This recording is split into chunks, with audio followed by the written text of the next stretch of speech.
Hello all my dear viewers, very warm welcome in my YouTube channel English Junction by JJ. So today is Basant Panchami. So first of all, happy Basant Panchami to all my dear viewers.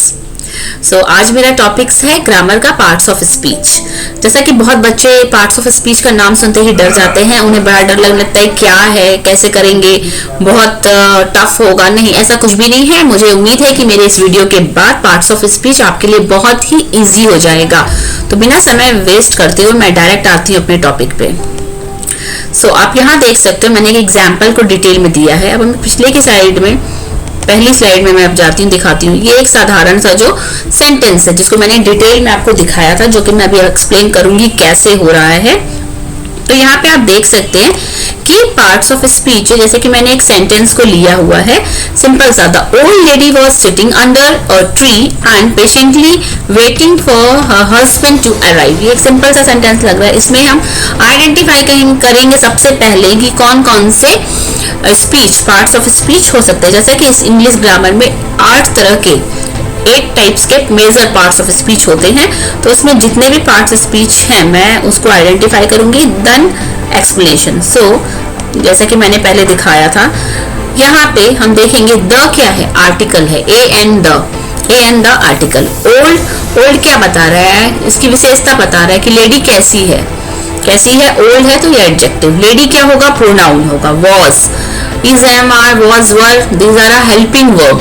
Sitting, काम कैसे हो रहा है, जब किसी काम में क्या काम हो रहा है, किसी सेंटेंस में काम, कौन सा काम हो रहा है, sitting, standing, walking, talking, thinking, ये सब कुछ आता है वर्ब में। Under, preposition. A, article. Tree, नाम है तो नाउन। एंड, दो वाक्यों को जोड़ने का जो शब्द काम करता है उसे हम कहते हैं कंजक्शंस। तो एंड, कंजक्शन। पेशेंटली, कैसे बैठी है, वो कैसे बैठी है, कैसे कोई काम हो रहा है, तो ये एडवर्ब। वेटिंग अगेन वर्ब होगा, क्योंकि ये क्या काम हो रहा है, रुकने, वेटिंग का काम हो रहा है, इसलिए वर्ब होगा। For, again conjunctions. ही यहाँ पे हर यहाँ पे है प्रोनाउन, नाउन की जगह हम यूज कर रहे हैं तो ये होगा pronoun. Husband, noun. To, preposition. Arrive, verb. So ये मैंने डिटेलिंग किया है एक सिंपल से सेंटेंस को लेके कि आप ऐसे आइडेंटिफाई कर सकते हैं। अब एक्सप्लेनेशन के बाद आई होप आपको ये बहुत इजी लगेगा कि कैसे आइडेंटिफाई किया जा रहा है। बहुत ही इजी तरीके से मैं आपको बताने वाली हूँ यहाँ पे, जिससे कि आपका पार्ट्स ऑफ स्पीच एक बहुत ही इजी कॉन्सेप्ट होने वाला है आगे के स्लाइड्स में। तो यहाँ पे मैंने इंट्रोडक्शंस में डाला है 8 parts of speech. There are 8 parts of speech in English grammar: noun, pronoun, verb, adjective, adverb, preposition, conjunctions and interjections. अब हम इसे समझेंगे कैसे आइडेंटिफाई करें कि ये वर्ब है, ये एडजेक्टिव है, ये एडवर्ब है, ये प्रीपोजिशन है, कंजक्शन है, कैसे समझेंगे। बहुत ही सिंपल तरीके से, बिल्कुल जैसे कि हमने अपने फर्स्ट स्टैंडर्ड में नाउन की डेफिनेशन याद करनी, परिभाषा याद करनी चालू की थी, बिल्कुल वही मैंने लिया यहाँ पे। बेसिक्स से हम सीखेंगे। तो the parts of speech indicate how the word functions in meaning as well as grammatically within the sentence. तो पहला है हमारा यहाँ पे noun. Noun is a name of a person, place, animal, thing और आइडिया। एनिमल नहीं है यहाँ पे, एनिमल आप ऐड कर सकते हो। एनिमल, थिंग्स और आइडिया के नाम को भी हम नाउन ही करेंगे। For example Ram, Shyam, the Taj Mahal, Delhi, etcetera. ये सबको पता है, इसमें ज्यादा डीप में नहीं जाएंगे। प्रोनाउन ऐसे शब्द जो नाउन के जगह पे यूज किए जाते हैं। So pronoun is a word used in place of a noun. So यहाँ पे एग्जाम्पल जो है he, she, it, they, etcetera. Verb में जैसे कि मैंने आपको बताया था, वर्ब एक्सप्रेस एक्शंस और बीइंग, किसी के होने का या किसी काम के होने का पता चले, किस काम के होने का पता चल रहा है उसे हम कहते हैं, कौन सा काम हो रहा है। कि सेंटेंस को हम रीडिंग अगर पढ़ते हैं तो मैं यहाँ पर पढ़ रही हूँ, तो मैं क्या काम कर रही हूँ, पढ़ने का। तो ये पढ़ना क्या होगा, I am reading here. Reading क्या होगा, रीडिंग क्या काम हो रहा है इस सेंटेंस में, रीडिंग का काम हो रहा है, तो ये वर्ब हो गया। So for example, she can sing. Sing क्या है, वर्ब है। Sing is the main verb, can is a helping verb. Can से पता चल रहा है कि वो काम कब हो रहा है, जब किसी काम के होने के समय का पता चले, उस समय का पता चलने के लिए जिस वर्ड का हम यूज करते हैं, is, am, are, was, were, can, तो ये होता है हमारा हेल्पिंग वर्ब। तो यहाँ पे मेन वर्ब जो है हमारा है सिंग है, बट कैन जो है किसी काम कब हो रहा है, तो ये हमारा हेल्पिंग वर्ब हो गया। नेक्स्ट जो है हमारा जो है एडजेक्टिव। एडजेक्टिव में तो आई होप किसी को डाउट नहीं रहता है, डिस्क्राइब करता है नाउन और प्रोनाउन को, मॉडिफाई है how the thing is going on. Smart है, जैसे for example pretty, old, old notebooks है, कैसी नोटबुक्स है, ओल्ड है। ब्लू कलर की बॉक्स है, किस कलर की बॉक्स है एडजेक्टिव, किसी की विशेषता बताता है, ब्लू कलर के। Smart boy, like that. So pretty, old, blue, smart जो है एडजेक्टिव है। प्रीपोजिशन, प्रीपोजिशन और preposition is a word placed before a noun और a pronoun to form a phrase modifying another words in a sentence. जो कि placed होता है, हम लगाते हैं नाउन और प्रोनाउन के पहले। जैसे कि फॉर एग्जांपल मैंने लिखा, आप देख सकते हो, by, with, about, until, etc.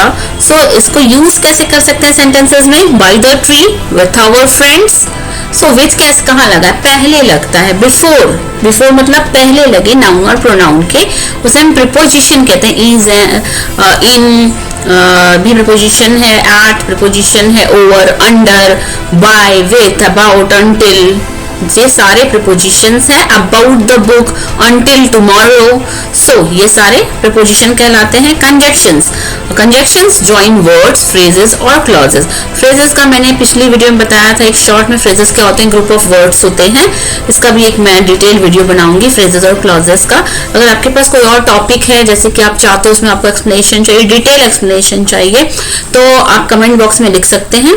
So conjunction, जैसे कि मैंने बताया था, जॉइंस वर्ड, फ्रेजेस और क्लॉजेस, उसे हम कंजक्शन कहते हैं। किस तरह के वर्ड से यूज ज्वाइन करते हैं हम? And, but, while, because, etcetera. Deep में बहुत नहीं जाना है अभी हमें। सो द नेक्स्ट हमारा जो है पार्ट्स ऑफ स्पीच है, हमारा लास्ट वन जो है वो है interjections. Interjections, and interjection is a word used to express emotions. जब हम अपने इमोशंस शो करते हैं, ये सैड भी हो सकते हैं इमोशंस, हैप्पी इमोशंस होते हैं, सडन इमोशंस होते हैं तो ओ, जैसे कि कुछ काम, oh so sad, oops, wow what a beautiful scenery. So ये क्या हमारे सडन इमोशंस शो करते हैं, ये सैड भी हो सकते हैं और हैप्पी इमोशंस भी हो सकते हैं। तो इस तरह के वर्ड्स को हम जो इमोशंस शो करते हैं उसे हम इंटरजेक्शंस कहते हैं। तो इन सारे एक्सप्लेनेशनों के बाद जो हमारा नेक्स्ट है, मैंने एक एग्जाम्पल्स यहाँ लिखा हुआ है, एग्जाम्पल्स आप देख सकते हैं। एग्जाम्पल्स में मैंने एक एक पार्ट्स ऑफ स्पीच को एक्सप्लेन किया है विथ वन एग्जाम्पल्स। तो फर्स्ट हमारा है noun, Tom lives in a New York, New York. तो यहाँ पे न्यूयॉर्क क्या है, किसी जगह का नाम है, टॉम भी नाउन ही होगा क्योंकि ये किसी इंसान का नाम है, न्यूयॉर्क क्या किसी जगह का नाम है, तो ये दोनों नाउन होंगे। Pronoun, did she find the book she was looking for? So she, he, she, it, they क्या होगा, प्रोनाउन होगा। वर्ब, I reached home, क्या काम हो रहा है, घर पहुंचने का काम हो रहा है। यहाँ पे हमें क्या आइडेंटिफाई करना था, क्या काम क्या हो रहा है, that you have to identify। अगर आप वर्ब आइडेंटिफाई करना है तो रीच्ड वर्ब होगा। Adverb, the tea is too hot, tea कैसा है, हॉट है, गर्म है, कितना गर्म है, टू हॉट, तो टू जो होगा एडवर्ब होगा। Adjective, the movie was amazing, so that is the adjective, उसकी विशेषता बता रहा है कैसी थी movie, amazing. Preposition, the candle was kept under the table, the table. तो नाउन और प्रोनाउन के पहले जो है हमने बताया था प्रीपोजिशन लगता है, तो अंडर भी प्रीपोजिशन में आएगा। कंजक्शंस, जॉइंस टू फ्रेजेस और clauses. So I was at home all day but I am feeling very tight. Conjunction से मोस्टली हम जो नेक्स्ट सेंटेंस होता है वो पहले से कनेक्टेड होता है और वो पहले वाले सेंटेंस को एक्सप्रेस करता है, मोर इन्फॉर्मेशन देता है उसमें। आई was at home all day, यहाँ पे अगर फुल स्टॉप डाल दिया ये सेंटेंस एक कंप्लीट सेंटेंस है, I was at home all day. लेकिन कंजक्शंस में अगर बट लगाए then you have to give explanation, क्यों ऑल डे थे, because I am feeling very tight. Conjunctions में जो है बट के द्वारा जो वर्ड है उसके जो बट, बिकॉज, ये सारे कंजक्शंस होते हैं जिससे हम कुछ आगे फर्स्ट सेंटेंस के बारे में एक्सप्लेन करते हैं, मोर एक्सप्लेनेशन, मोर इन्फॉर्मेशन देते हैं सेकंड सेंटेंस में। इंटरजेक्शंस, ओ सडन फीलिंग आया, oh I forgot to turn off the stove. So यहाँ पे ये एक छोटा सा एक्सप्लेनेशन है। इसके बाद मैंने चेक फॉर अंडरस्टैंडिंग रखा हुआ है आपके बेटर अंडरस्टैंडिंग के लिए, जो कि आपको इसे सॉल्व करना है। इसमें I will read only, small exercise रखा है चेक फॉर अंडरस्टैंडिंग के लिए। माई brother came home let first one, इसमें आपको जो हाईलाइटेड वर्ड्स है उसे हाईलाइटेड वर्ड है उसे आपको बताना है कि ये कौन सा पार्ट्स ऑफ स्पीच है, नाउन है, प्रोनाउन है, एडजेक्टिव है, एडवर्ब्स है, कंजक्शंस है, फाइंड आउट करना है। बहुत ही छोटा सा एक्सरसाइज है आपके चेक फॉर अंडरस्टैंडिंग के लिए, ये मैंने यहाँ पे दिया हुआ है।